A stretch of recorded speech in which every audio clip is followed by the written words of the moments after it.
Hello বন্ধুরা, welcome to my channel ঈশার রান্নাঘর। আজকে আমার রেসিপি হলো কাতলা মাছের কালিয়া। চলো দেখে নেওয়া যাক আজকের রেসিপি। প্রথমে দেখো, এখানে আমি মাছগুলোকে ভালো করে ধুয়ে একটা প্লেটে নিয়ে নিয়েছি। আর এখানে মাছের পেটি আর মাছের গাদা দু রকম পিসই ছিল। এবারে মাছটাকে আমি প্রথমে ম্যারিনেট করে নেব। তার জন্য প্রথমে আমি দিয়ে দিচ্ছি এখানে 1 চামচ মতো হলুদ। তারপর দিয়ে দেবো আমি পরিমাণ মতো নুন। তারপর দেবো এর মধ্যে আমি কাঁচা লঙ্কা বাটা, আর দিয়ে দেবো অল্প একটু কাঁচা তেল।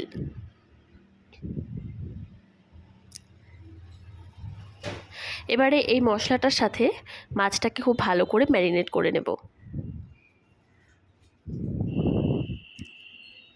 আর একটা একটা করে মাছের পিস নিয়ে এটাকে খুব ভালো করে আমি মাছের গায়ে মশলাটা মাখিয়ে নিচ্ছি। ম্যারিনেট করে মাছটাকে আমি 10 মিনিট মতো রেখে দেব।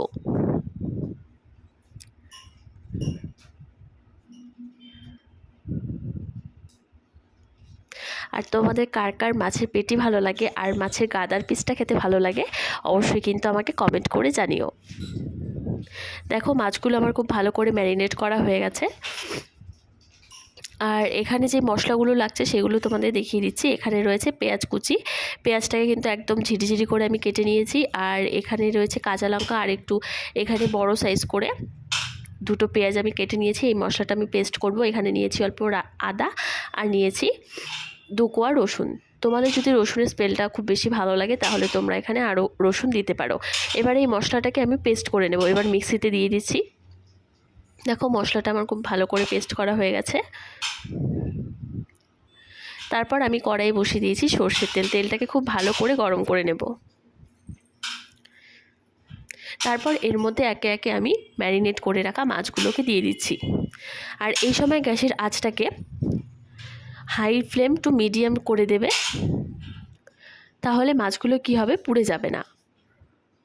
যেহেতু মাছের গায়ে মশলা মাখানো আছে, তাই জন্য গ্যাসের আঁচটাকে একদম মিডিয়াম করে রেখে এটাকে ভেজে নিতে হবে। দেখো, মাছের একটা পাশ ভাজা হয়ে গেছে, মাছগুলোকে আমি উল্টে দিচ্ছি। আর মাছগুলো খুব বেশি কড়া করে আমি ভাজছি না, নর্মালি হালকা করে ভাজলেই কিন্তু চলবে। একটু লালচে কালার চলে আসলেই মাছের মধ্যে, তাহলেই মাছ ভাজা হয়ে যাবে।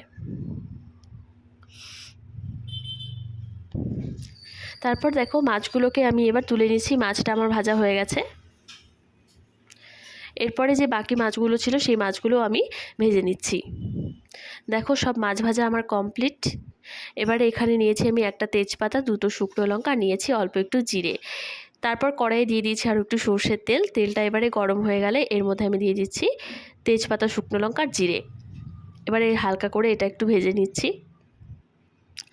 তারপর এর মধ্যে আমি দিয়ে দেব কেটে রাখা পেঁয়াজগুলো। পেঁয়াজটা দিয়ে এবার 5 মিনিট মতো আমি পেঁয়াজটাকে বেশ লালচে করে ভেজে নিচ্ছি। এই যে দেখো, পেঁয়াজগুলো আমার খুব সুন্দর করে ভাজা হয়ে গেছে। এবারে এর মধ্যে আমি দিয়ে দেব বেটে রাখা মশলাগুলো।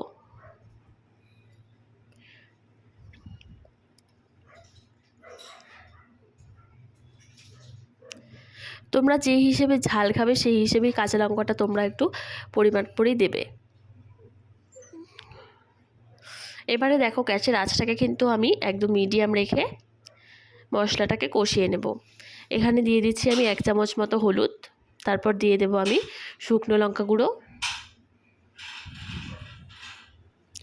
এবার এই মশলাটাকে খুব ভালো করে কষিয়ে নেব।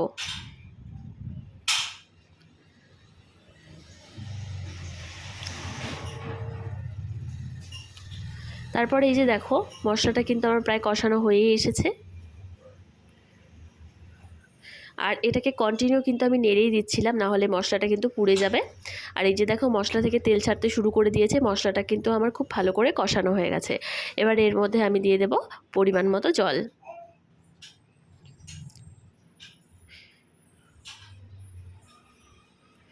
জলটা দিয়ে এবার মশলার সাথে এটাকে ভালো করে মিক্স করে নিচ্ছি। আর এবারে আমি গ্যাসের আঁচটাকে একদম হাই করে দিচ্ছি। তারপর দেখো, এর মধ্যে আমি দিয়ে দিচ্ছি ভেজে রাখা মাছগুলো। মাছটা দিয়ে এবারে আমি ঝোলটাকে ভালো করে ফুটতে দেবো।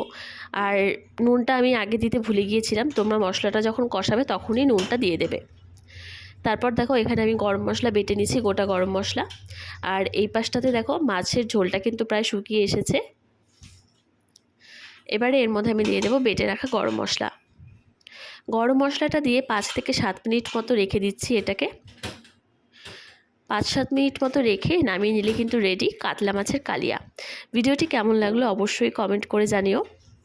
আর দুপুরে যদি থাকে এরকম কাতলা মাছের কালিয়া, তার সাথে গরম গরম ভাত, তাহলে কিন্তু জাস্ট জমে যাবে। তো ভিডিওটি ভালো লাগলে লাইক, কমেন্ট, শেয়ার আর আমার চ্যানেলটাকে অবশ্যই সাবস্ক্রাইব করে দিও। টাটা।